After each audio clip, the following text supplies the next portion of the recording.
El libro de Urantia, documento 141. El comienzo de la obra pública. Jesús y los 12 apóstoles se prepararon para partir de su centro de operaciones en Betsaida, el 19 de enero del año 27 después de Jesucristo, que era el primer día de esa semana. Los 12 nada sabían de los planes de su maestro, excepto que irían a Jerusalén para presenciar las festividades de la Pascua, en abril, y que la intención era viajar por el camino del valle del Jordán. No salieron de la casa de Zebedeo hasta cerca del mediodía, porque las familias de los apóstoles y otros de los discípulos habían venido para despedirlos y darles la enhorabuena en la nueva obra que estaban por comenzar. Poco antes de partir, los apóstoles no podían encontrar al maestro, y Andrés fue a buscarlo. Después de una breve búsqueda, encontró a Jesús sentado en una roca junto a la playa, y estaba llorando. Los 12 habían visto a su maestro apenado muchas veces, y habían contemplado sus breves temporadas de seria preocupación mental, pero ninguno de ellos lo había visto nunca llorar. Andrés estaba un tanto sorprendido al ver al maestro así afectado en vísperas de su partida hacia Jerusalén, y se atrevió a acercarse a Jesús y preguntarle: «Maestro, en este día auspicioso en que estamos a punto de partir hacia Jerusalén para proclamar el reino del Padre, ¿por qué lloras? ¿Quién entre nosotros te ha ofendido?» Y Jesús, volviendo en compañía de Andrés para reunirse con los 12, le respondió: «Nadie entre vosotros me ha causado pena. Estoy triste tan solo porque nadie de la familia de mi padre José ha pensado en venir a despedirse». En esta época, Ruth estaba de visita en la casa de su hermano José en Nazaret. Los demás miembros de su familia se mantenían alejados por orgullo, desilusión, falta de comprensión y pequeños resentimientos, emociones que surgían de sus sentimientos heridos. 1. La salida de Galilea. Capernaum no estaba lejos de Tiberias, y la fama de Jesús se había difundido por toda Galilea y aún más allá. Jesús sabía que Herodes pronto comenzaría a notar el desarrollo de su obra. Por eso pensó que sería mejor viajar al sur y entrar a Judea con sus apóstoles. Un grupo de más de 100 creyentes expresaron el deseo de acompañarlos, pero Jesús les habló convenciéndolos de que no acompañaran al grupo apostólico en su viaje por el valle del Jordán. Aunque consintieron en quedarse atrás, muchos de ellos siguieron al Maestro pocos días después. El primer día, Jesús y los apóstoles solo viajaron hasta Tariquea, donde pasaron la noche. Al día siguiente llegaron hasta un punto en el Jordán, cerca de Pella, donde Juan había predicado tan solo un año antes, y donde Jesús había recibido el bautismo. Aquí permanecieron más de 2 semanas, enseñando y predicando. Hacia fines de la primera semana, se habían reunido varios cientos de personas en el campamento cerca de la morada de Jesús y los 12, y habían venido de Galilea, Fenicia, Siria, la Decápolis, Perea y Judea. Jesús no hizo ninguna predicación pública. Andrés dividió la multitud en grupos y asignó predicadores para las asambleas de la mañana y de la tarde. Después de la cena, Jesús habló con los 12. No les enseñó nada nuevo, sino que repasó sus enseñanzas anteriores y respondió a sus muchas preguntas. En una de estas noches, algo dijo a los 12 sobre los 40 días que habían transcurrido en las montañas cerca de ese lugar. Muchos de los que venían de Perea y Judea habían sido bautizados por Juan y estaban interesados en averiguar más sobre las enseñanzas de Jesús. Los apóstoles mucho progresaron en enseñar a los discípulos de Juan, puesto que en nada desmerecían la predicación de Juan. Y además en esa época ni siquiera bautizaban a los nuevos discípulos. Pero siempre fueron un tropiezo para los seguidores de Juan el hecho de que Jesús sí era realmente todo lo que Juan había anunciado que sería. Nada había hecho por sacarlo de la cárcel. Los discípulos de Juan nunca pudieron comprender por qué Jesús no previno la muerte cruel de su amado líder. Noche tras noche, Andrés instruía cuidadosamente a sus compañeros apóstoles en la tarea delicada y difícil de llevarse bien con los seguidores de Juan el Bautista. Durante este primer año del ministerio público de Jesús, más de tres cuartos de sus seguidores habían seguido previamente a Juan y habían recibido su bautismo. Este entero año 27 después de Jesucristo transcurrió en la tarea sosegada de hacerse cargo del trabajo de Juan en Perea y Judea. 2. La ley de Dios y la voluntad del Padre. La noche antes de partir de Pella, Jesús impartió instrucciones ulteriores a los apóstoles sobre el nuevo reino. Dijo el Maestro: se os ha enseñado a esperar el advenimiento del reino de Dios, y ahora yo he venido anunciando que este reino, por tanto tiempo esperado, está cerca, que en efecto ya está aquí, en nuestro medio. En todo reino debe haber un rey sentado en su trono que establece las leyes del reino. Por eso habéis desarrollado un concepto del reino del cielo como el gobierno glorificado del pueblo judío sobre todos los pueblos de la tierra, con el Mesías sentado en el trono de David promulgado desde este lugar de milagroso poder, las leyes para el mundo entero.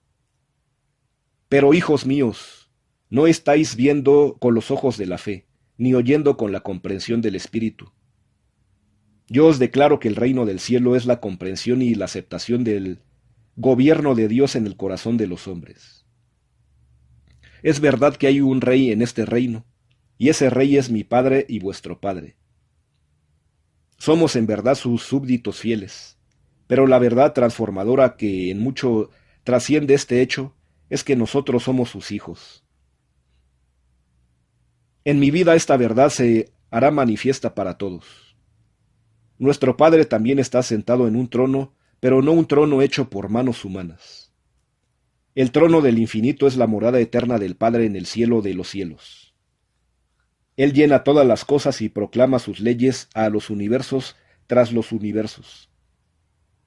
Y el Padre también gobierna dentro del corazón de sus hijos en la tierra, mediante el Espíritu que Él ha enviado para que more en el alma de los hombres mortales. Cuando súbditos de este reino en verdad, debéis escuchar la ley del gobernante universal, pero cuando gracias al Evangelio del reino que yo he venido para declarar, vosotros descubrís por la fe que sois hijos, de allí en adelante no consideraréis como criaturas sujetas a la ley de un Rey todopoderoso, sino como los hijos privilegiados de un Padre amante y divino. De cierto os digo, que cuando la voluntad del Padre es vuestra ley, aún no estáis en el reino.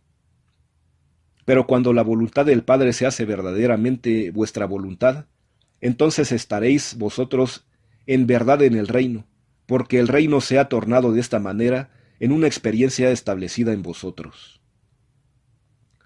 Cuando la voluntad de Dios es vuestra ley, sois nobles súbditos esclavos, pero cuando creéis en este nuevo evangelio de filiación divina, la voluntad de mi Padre se hace vuestra voluntad, y seréis elevados a la alta posición de hijos libres de Dios, hijos liberados del reino. Algunos de los apóstoles comprendieron algo de esta enseñanza, pero ninguno de ellos comprendió el significado pleno de este extraordinario anuncio, excepto tal vez Santiago Zebedeo. Sin embargo, estas palabras se grabaron en su corazón, emergiendo para alegrar su ministerio durante los años posteriores de servicio. 3. La estadía en Matus. El maestro y sus apóstoles permanecieron cerca de Amatus casi 3 semanas. Los apóstoles continuaron su predicación a la multitud 2 veces por día, y Jesús predicó todos los sábados por la tarde. Resultaba imposible continuar con la rutina de recreación los miércoles. Por eso Andrés decidió que los apóstoles descansarían de 2 en 2, uno de los 6 días de la semana, mientras que todos trabajarían durante los servicios del sábado. Pedro, Santiago y Juan hicieron la mayor parte de la predicación pública. Felipe, Natanael, Tomás y Simón hicieron la mayor parte del trabajo personal y dictaron clases para grupos especiales de interesados. Los mellizos continuaron con la supervisión policíaca general, mientras que Andrés, Mateo y Judas se combinaron en un comité general ejecutivo de 3, aunque cada uno de ellos también realizó una considerable tarea religiosa. Andrés estaba muy atareado solucionando los malentendidos y desacuerdos que recurrían constantemente entre los discípulos de Juan y los discípulos más nuevos de Jesús. Surgían situaciones graves cada tantos días, pero Andrés, con la ayuda de sus asociados apostólicos, consiguió inducir a las partes en disputa a que llegaran a algún tipo de acuerdo, por lo menos temporalmente. Jesús se negaba a participar en estas conferencias. Tampoco ofrecía consejo alguno sobre la manera de arreglar estas dificultades. No ofreció sugerencias ni una sola vez a los apóstoles sobre cómo solucionar estos problemas preocupantes.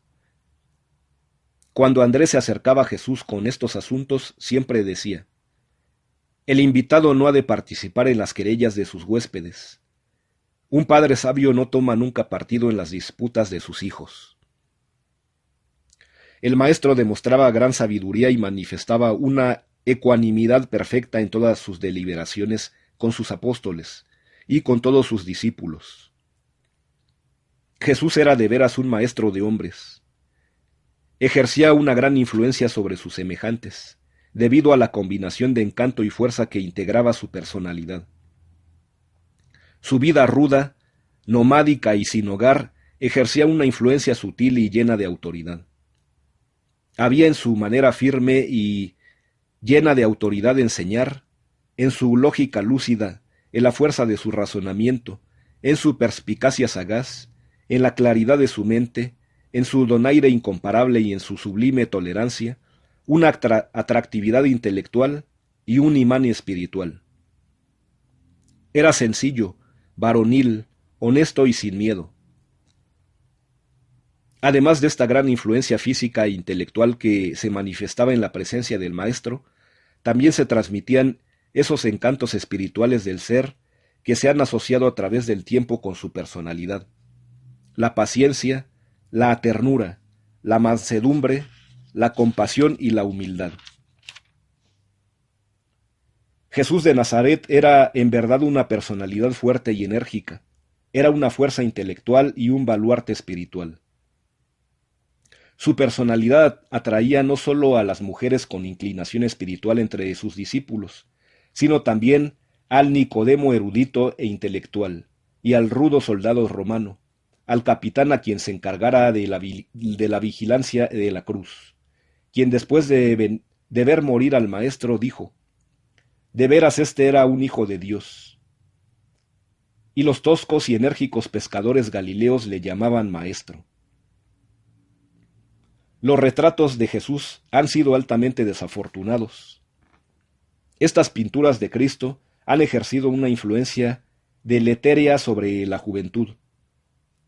Los mercaderes del templo no hubieran huido ante Jesús si hubiese sido un hombre tal como lo retratan generalmente vuestros artistas. Su virilidad era digna, él era bueno pero natural. Jesús no posaba de místico manso, dulce, gentil y afable. Su manera de enseñar era dinámica, electrizante. No solamente tenía buenas intenciones, sino que hacía realmente el bien. El maestro nunca dijo: venid a mí todos vosotros que sois indolentes y todos vosotros que sois soñadores. Pero dijo muchas veces: venid a mí todos vosotros que laboráis, y yo os daré descanso, fuerza espiritual. El yugo del maestro es en verdad fácil de llevar, pero aún así nunca lo impone. Cada uno debe aceptar ese yugo por su propio libre albedrío. Jesús enseñaba que la conquista era fruto del sacrificio, el sacrificio del orgullo y del egoísmo.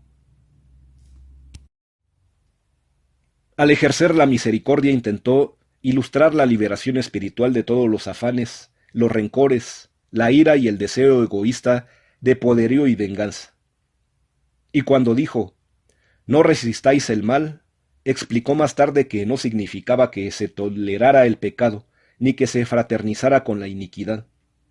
Intentaba más bien enseñar a perdonar, a no resistir el maltrato contra la personalidad de uno, la injuria malintencionada a la dignidad personal. 4. Las enseñanzas sobre el Padre. Durante la estadía en Amatus, Jesús pasó mucho tiempo con los apóstoles, instruyéndolos sobre el nuevo concepto de Dios. Una y otra vez les repitió que Dios es un Padre, y no un contador supremo ocupado principalmente en asentar en los libros los pecados y el mal de sus hijos descarriados en la tierra. La computación de sus maldades para usarlos luego contra ellos al abrir juicio como justo juez de toda la creación. Los judíos habían concebido desde hacía mucho tiempo a Dios como el Rey de todos, aun como el Padre de la nación, pero nunca antes habían contemplado grandes números de hombres mortales la idea de Dios como Padre amante de cada individuo. En respuesta a la pregunta de Tomás, ¿quién es este Dios del reino?, Jesús explicó, Dios es tu Padre, y la religión, mi evangelio, no es ni más ni menos que el reconocimiento creyente de la verdad de que tú eres su Hijo. Y yo estoy aquí entre vosotros en la carne para iluminar con mi vida y enseñanzas estas dos ideas. También trató Jesús de liberar la mente de sus apóstoles de la idea de ofrecer sacrificios de animales como deber religioso.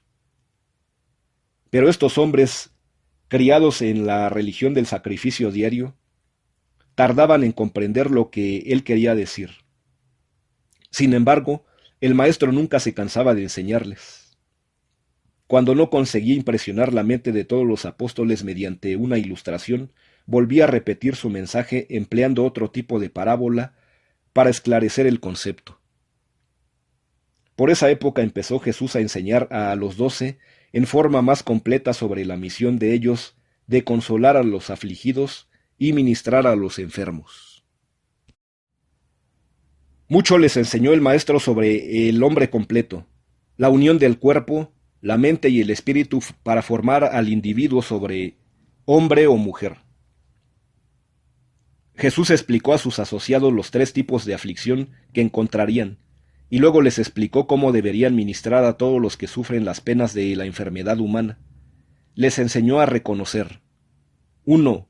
Las enfermedades de la carne, las aflicciones generalmente consideradas enfermedades físicas. 2. Las mentes atribuladas, esas aflicciones que no son físicas, que posteriormente fueron consideradas como desórdenes y disturbios emocionales y mentales. 3. Los poseídos por los espíritus malignos. Jesús explicó a sus apóstoles en varias ocasiones la naturaleza y algo del origen de estos espíritus malignos, que en aquella época también se llamaban frecuentemente espíritus impuros. El maestro bien conocía la diferencia entre ser poseído por los espíritus malignos y la locura, pero los apóstoles no la conocían. Tampoco era posible para Jesús, en vista del conocimiento limitado de ellos sobre la historia primitiva de Urantia, tratar de hacer plenamente comprensible este asunto. Pero muchas veces les dijo, aludiendo a estos espíritus malignos: no volverán a molestar a los hombres cuando yo haya ascendido a la diestra de mi Padre en el cielo, y después de que haya derramado mi espíritu sobre toda la carne. Cuando llegue el reino en gran poder y gloria espiritual. Semana a semana y mes a mes, a lo largo de todo este año, los apóstoles prestaron más y más atención al ministerio curativo de los enfermos. 5. La unidad espiritual. Una de las conferencias nocturnas más pletóricas en Amatus fue la que tuvo que ver con la conversación sobre la unidad espiritual. Santiago Zebedeo había preguntado: Maestro, ¿cómo podremos aprender a ver las cosas de la misma manera y de ese modo disfrutar de mayor armonía entre nosotros? Al oír Jesús la pregunta, se sintió tan agitado en su espíritu que inmediatamente replicó: Santiago, Santiago, ¿Cuándo os enseñé que debíais ver las cosas todos vosotros de la misma manera? He venido al mundo para proclamar la libertad espiritual, para que los mortales tengan la fuerza de vivir su vida individual con originalidad y libertad ante Dios. No deseo que se compre la armonía social y la paz fraternal al precio del sacrificio de la personalidad libre y de la originalidad espiritual. Lo que yo os pido, mis apóstoles, es unidad espiritual, y esa podréis experimentar en el regocijo de vuestra dedicación unida a hacer de todo corazón la voluntad de mi Padre en el cielo. No hace falta que veáis las cosas de la misma manera, ni que las sintáis de la misma manera, ni tampoco que penséis de la misma manera, para ser iguales espiritualmente. La unidad espiritual deriva de la conciencia de que cada uno de vosotros está habitado y cada vez más dominado por el don espiritual del Padre Celestial. Vuestra armonía apostólica ha de crecer del hecho de que la esperanza espiritual de cada uno de vosotros es idéntica en origen, naturaleza y destino. Así podréis experimentar una unidad perfeccionada de propósito espiritual y de comprensión espiritual que crecen de la conciencia mutua de la identidad de cada uno de vuestros espíritus, paradisíacos residentes, y podréis disfrutar de esa profunda unidad espiritual dentro de la diversidad extrema de actitudes individuales en cuanto a pensamiento intelectual, sentimiento temperamental y conducta social. Vuestra personalidad bien puede ser encantadoramente distinta y marcadamente variada, y vuestra naturaleza espiritual y los frutos espirituales de la adoración divina y del amor fraternal pueden estar al mismo tiempo tan unificados que todos los que contemplen vuestra vida reconocerán con toda seguridad esta identidad de espíritu y unidad del alma. Reconocerán que vosotros habéis estado conmigo, y que de esa manera habéis aprendido aceptablemente cómo hacer la voluntad del Padre en el cielo. Podéis pues lograr la unidad del servicio de Dios, aunque cada uno de vosotros cumpla tal servicio de acuerdo con la técnica de las propias dotes originales de la mente, cuerpo y alma. Vuestra unidad de espíritu implica dos cosas, y que siempre armonizan en la vida de cada uno de los creyentes. Primero, estáis poseídos por un motivo común de vida de servicio. Todos vosotros deseáis, por todas las cosas, hacer la voluntad del Padre en el cielo. Segundo, todos tenéis un propósito común de existencia. Todos os proponéis encontrar al Padre en el cielo, probando así al universo que os habéis tornado como Él. Muchas veces durante el periodo de capacitación de los 12, Jesús volvió sobre este tema. Repetidas veces les dijo que no era su deseo que los que creyeran en Él se volvieran dogmatizados y estandarizados según la interpretación religiosa de los hombres, aun de los hombres buenos. Una y otra vez amonestó a los apóstoles contra la elaboración de credos y el establecimiento de tradiciones como medio para guiar y controlar a los creyentes en el Evangelio del Reino. 6. La última semana en Amatus.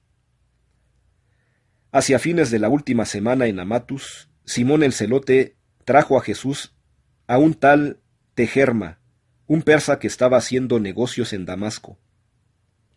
Tejerma había oído hablar de Jesús y había venido a Capernaum para verlo. Y cuando descubrió allí que Jesús se había ido con sus apóstoles, río abajo por el Jordán, camino de Jerusalén, salió a buscarlo.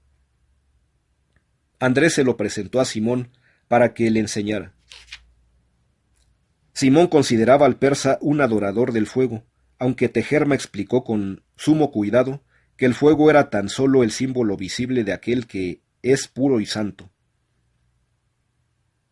Después de hablar con Jesús, el persa manifestó su intención de permanecer varios días allí para escuchar las enseñanzas y la predicación. Cuando Simón el celote y Jesús estuvieron a solas, Simón le preguntó al maestro: ¿por qué no pude yo persuadirle? ¿Por qué tanto se resistió él a mis esfuerzos y tan repetidamente se dispuso a escuchar tus palabras? Jesús respondió: Simón, Simón, ¿cuántas veces te he enseñado a abandonar tus esfuerzos por quitar algo del corazón de los que buscan la salvación? ¿Cuántas veces te he dicho que trabajes solamente para poner algo dentro de estas almas hambrientas? Conduce a los hombres al reino, y las grandes verdades vivientes del reino finalmente disiparán todo error grave. Cuando hayas comunicado al hombre mortal la buena nueva de que Dios es su Padre, podrás persuadirle más fácilmente de que Él es, en realidad, un hijo de Dios. Y habiendo hecho esto, habrás traído la luz de la salvación al que está sentado en las tinieblas. Simón, cuando el Hijo del Hombre vino primero a ti, ¿vino acaso denunciando a Moisés y a los profetas, y proclamando un camino de vida nuevo y mejor? No. Yo vine no para eliminar lo que tú habías recibido de tus antepasados, sino para mostrarte la visión perfeccionada de lo que tus padres sólo habían podido vislumbrar en parte. Vete, Simón, vete a enseñar y predicar el reino, y cuando veas que un hombre está a salvo y seguro en el reino, recién en ese momento, cuando aquél venga con sus preguntas, impártele la instrucción relacionada con el avance progresivo del alma dentro del reino divino. Simón estaba asombrado con estas palabras, pero hizo lo que Jesús le había instruido, y Tejerma, el persa, se contó entre los que entraron al reino. Esa noche Jesús le dio a los apóstoles un discurso sobre la nueva vida en el reino. Dijo en parte: Cuando entréis al reino, habréis renacido. No podéis enseñar las cosas profundas del Espíritu a los que tan solo han nacido en la carne. Primero haced que los hombres nazcan del Espíritu antes de instruirles sobre los caminos avanzados del Espíritu. No tratéis de mostrarle a los hombres las bellezas del templo antes de llevarles al templo. Presentad los hombres a Dios, y como hijos de Dios, antes de hablarles de las doctrinas de la paternidad de Dios y de la filiación de los hombres. No disputéis con los hombres, sed siempre pacientes.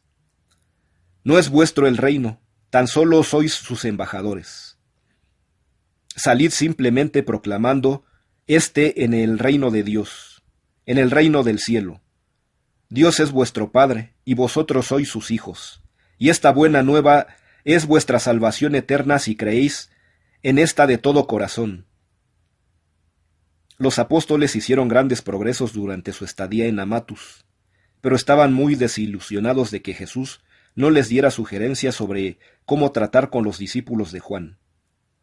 Aún en el importante asunto del bautismo, todo lo que Jesús dijo fue: efectivamente, Juan bautizaba con agua, pero cuando entréis en el reino del cielo, seréis bautizados con el Espíritu. 7. En Betania, más allá del Jordán. El 26 de febrero, Jesús y sus apóstoles y un grupo grande de seguidores viajaron hacia el sur, siguiendo el Jordán hasta el vado cerca de Betania en Perea, el lugar donde Juan había proclamado por primera vez sobre el reino venidero. Jesús permaneció allí con sus apóstoles, enseñando y predicando durante 4 semanas antes de seguir viaje a Jerusalén. La segunda semana de su estadía en Betania, allende el Jordán, Jesús llevó a Pedro, Santiago y Juan a las colinas del otro lado del río y al sur de Jericó para descansar por 3 días. El Maestro enseñó a estos 3 muchas verdades nuevas y avanzadas sobre el reino del cielo. Para los fines de esta narración, hemos reorganizado y clasificado estas enseñanzas como sigue.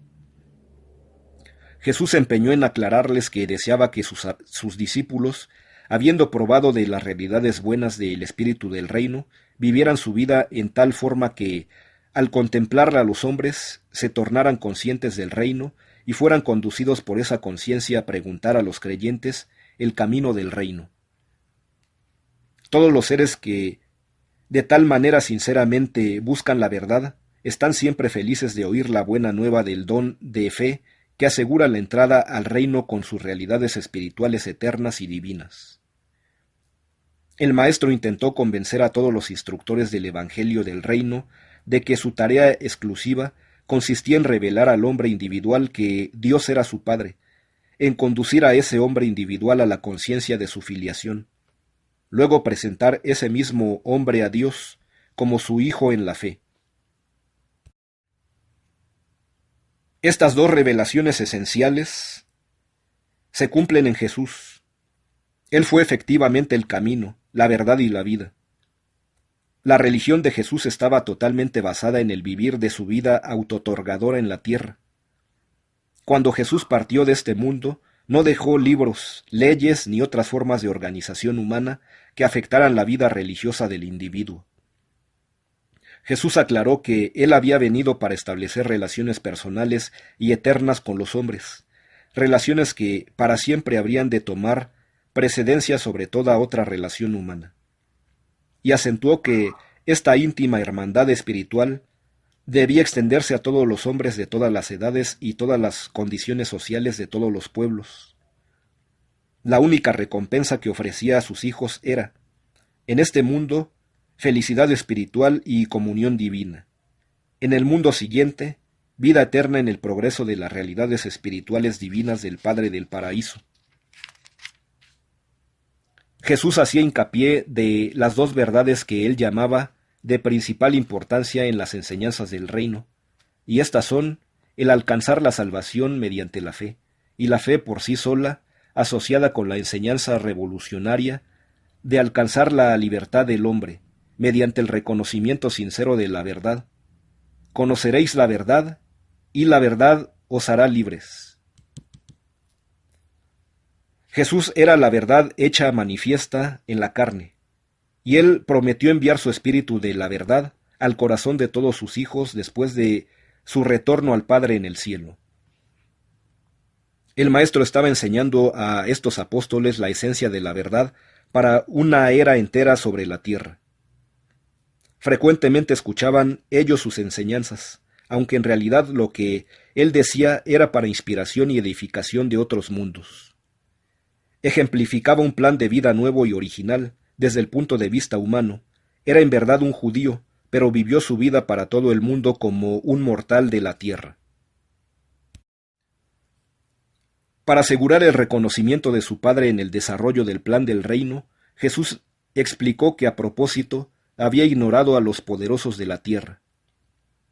Comenzó su trabajo con los pobres, la clase social que había sido desechada por la mayoría de las religiones evolucionarias de los tiempos precedentes. No despreciaba a ningún hombre.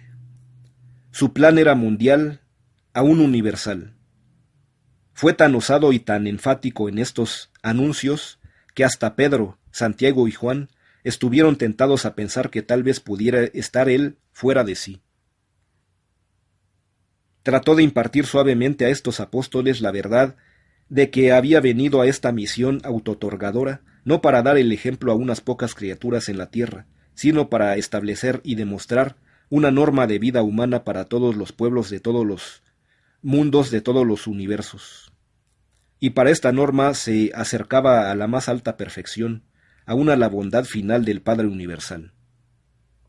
Pero los apóstoles no podían comprender el significado de sus palabras. Anunció que había venido como instructor, maestro enviado del cielo para presentar la verdad espiritual a la mente material, y esto fue exactamente lo que hizo. Era instructor, no predicador. Desde el punto de vista humano, Pedro era mucho más eficaz como predicador que Jesús. La predicación de Jesús era tan arrolladora debido a su personalidad singular, no tanto por una irresistible atracción oratoria o emotiva. Jesús hablaba directamente al alma de los hombres, enseñaba el espíritu del hombre, pero a través de la mente. Vivía con los hombres. En esta ocasión Jesús dio a Pedro, a Santiago y a Juan a entender que su trabajo en la tierra estaba en cierto modo limitado por la encomienda de su asociado en lo alto, refiriéndose a los consejos de su hermano paradisíaco, Emanuel, antes del autootorgamiento. Les dijo que él había venido a hacer la voluntad de su Padre, y sólo la voluntad de su Padre. Estaba pues motivado por una exclusividad de propósito, totalmente sincera. No sufría mucha preocupación ni ansiedad por las maldades del mundo. Los apóstoles estaban empezando a reconocer la cordialidad sin afectación de Jesús. Aunque era fácil acercarse al Maestro, siempre vivía independientemente de todos los seres humanos y por encima de ellos. No estuvo jamás ni por un momento dominado por una influencia puramente mortal, ni sujeto al frágil juicio humano. No prestó atención alguna a la opinión pública y a las alabanzas no lo afectaban. Pocas veces se detuvo para corregir los malentendidos o resentir una interpretación errónea. Nunca les pidió consejo a los hombres, jamás pidió a nadie que orara. Santiago estaba asombrado de cómo Jesús parecía ver el fin desde el principio. El maestro rara vez parecía sorprenderse. No estaba nunca excitado, enojado o desconcertado. No le pidió nunca disculpas a nadie. A veces estaba triste, pero nunca desalentado. Más claramente reconocía a Juan que, a pesar de todas sus dotes divinas, después de todo él era humano. Jesús vivió como un hombre entre los hombres, y les comprendió, les amó y conoció cómo tratar con los hombres. En su vida personal era tan humano y sin embargo, tan sin defecto, y siempre tan generoso. Aunque Pedro, Santiago y Juan no podían comprender mucho de lo que Jesús dijo en esta ocasión, sus graciables palabras se grabaron en su corazón, y después de la crucifixión y resurrección surgieron a su memoria para enriquecer y regocijar su ministerio subsiguiente. No es de extrañar que estos apóstoles no comprendieron completamente las palabras del Maestro, porque les estaba proyectando el plan de una nueva era. 8. El trabajo en Jericó. Durante las 4 semanas de estadía en Betania, allende el Jordán, varias veces cada semana, Andrés asignaba parejas apostólicas para que fueran a Jericó por 1 o 2 días. Juan tenía muchos creyentes en Jericó, y la mayoría de ellos aceptaron con placer las enseñanzas más avanzadas de Jesús y sus apóstoles. Durante estas visitas a Jericó, los apóstoles comenzaron a llevar a cabo más específicamente las instrucciones de Jesús sobre el ministerio a los enfermos. Visitaron cada casa de la ciudad, trataron de confortar a cada persona afligida. Los apóstoles hicieron algún trabajo público en Jericó, pero sus esfuerzos eran principalmente de una naturaleza más tranquila y personal. Descubrieron por entonces que la buena nueva del reino reconfortaba mucho a los enfermos, que su mensaje llevaba curación a los afligidos. Y fue en Jericó donde el encargo de Jesús a los 12 de que predicaran la buena nueva del reino y ministraran a los afligidos fue llevado a cabo plenamente por primera vez. Se detuvieron en Jericó, camino a Jerusalén, y fueron alcanzados por una delegación de la Mesopotamia que había venido para conferenciar con Jesús. Los apóstoles proyectaron pasar un solo día allí, pero cuando llegaron estos buscadores orientales de la verdad, Jesús pasó con ellos 3 días, y estos regresaron a sus distintos hogares a lo largo del Éufrates, felices de poseer el conocimiento de la nueva verdad del reino del cielo. 9. La partida para Jerusalén. El lunes, el último día de marzo, Jesús y los apóstoles comenzaron su viaje cuesta arriba hacia Jerusalén. Lázaro de Betania había viajado al Jordán 2 veces para ver a Jesús, y se habían hecho todos los arreglos para que el Maestro y sus apóstoles tomaran como base de operaciones la casa de Lázaro y sus hermanas en Betania, por todo el tiempo que desearan permanecer en Jerusalén. Los discípulos de Juan permanecieron en Betania allende el Jordán, enseñando y bautizando a las multitudes, de modo que Jesús iba acompañado tan solo por los 12 cuando llegó a la casa de Lázaro. Allí Jesús y sus apóstoles permanecieron durante 5 días, descansando y reponiéndose antes de seguir viaje a Jerusalén para la Pascua. Fue un gran acontecimiento en la vida de Marta y María tener al Maestro y a sus apóstoles en el hogar de su hermano y poder atender a sus necesidades. El domingo por la mañana, 6 de abril, Jesús y los apóstoles bajaron a Jerusalén, y fue esta la primera vez que el Maestro y los 12 se encontraban allí todos juntos.